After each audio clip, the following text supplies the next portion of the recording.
ভারতকে চাপে ফেলতে এবার নয়া কৌশল চীনের। তিব্বতে ইয়ারলুং জাংবো নদীতে বিশ্বের বড় বাঁধ নির্মাণ কাজ শুরু করেছে বেইজিং। ৬০ গিগাওয়াট ক্ষমতা সম্পন্ন এ জলবিদ্যুৎ কেন্দ্র নির্মাণ কাজের উদ্বোধন করেন চীনা প্রধানমন্ত্রী লি কিয়াং। নদীটি ভারত বাংলাদেশে ব্রহ্মপুত্র নদ নামে পরিচিত। এনডিটিভি বলছে, বাঁধটি নির্মিত হলে দুই দেশের ভাটি অঞ্চলের লাখ লাখ মানুষের উপর পড়বে গুরুতর প্রভাব। ভারতকে চাপে ফেলতে ছক করছে এশিয়ার অন্যতম পরাশক্তি চীন।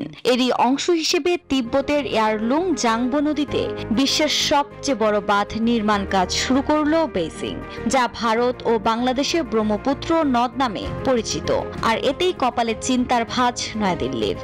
৬০ গিগাওয়াট ক্ষমতার সম্পন্ন জলবিদ্যুৎ উৎপাদনের লক্ষ্যে তৈরি এ প্রকল্প নিয়ে গভীর উদ্বেগ প্রকাশ করেছে মোদি প্রশাসন। এনডিটিভির বরাতে জানা যায়, জলবিদ্যুৎ কেন্দ্রটি প্রতি বছর ৩০০ বিলিয়ন কিলোওয়াট ঘন্টারও বেশি বিদ্যুৎ উৎপাদন করবে, যা ৩০ কোটিরও বেশি মানুষের বার্ষিক চাহিদা মেটাতে যথেষ্ট। ২০২০-এ পরিকল্পনা প্রথম সামনে আনে চীন, আর প্রকল্প অনুমোদন পায় গেল বছর ডিসেম্বরে। তথ্য বলছে, এ প্রকল্পের আওতায় ৫টি জলবিদ্যুৎ কেন্দ্র নির্মিত হবে এবং আনুমানিক ব্যয় ধরা হয়েছে ১.২ ট্রিলিয়ন ইউয়ান।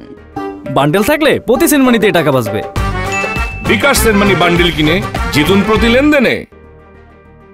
২০৬০ সালের মধ্যে কার্বন নিঃসরণ শূন্যের কোঠায় নামিয়ে আনার লক্ষ্যেই তিব্বতে এই জলবিদ্যুৎ প্রকল্পের নির্মাণ কাজের গতি দ্বিগুণ করেছে বেইজিং।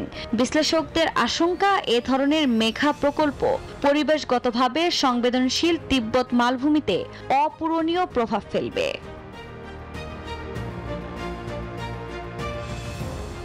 এদিকে এনডিটিভি জানায়, বাঁধটি নির্মিত হলে ভারত বাংলাদেশের ভাটি অঞ্চলের লাখ লাখ মানুষের উপর পড়বে গুরুতর প্রভাব।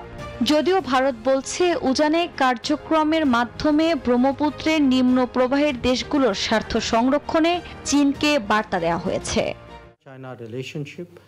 আফরিন মৌ, নিউজ 24।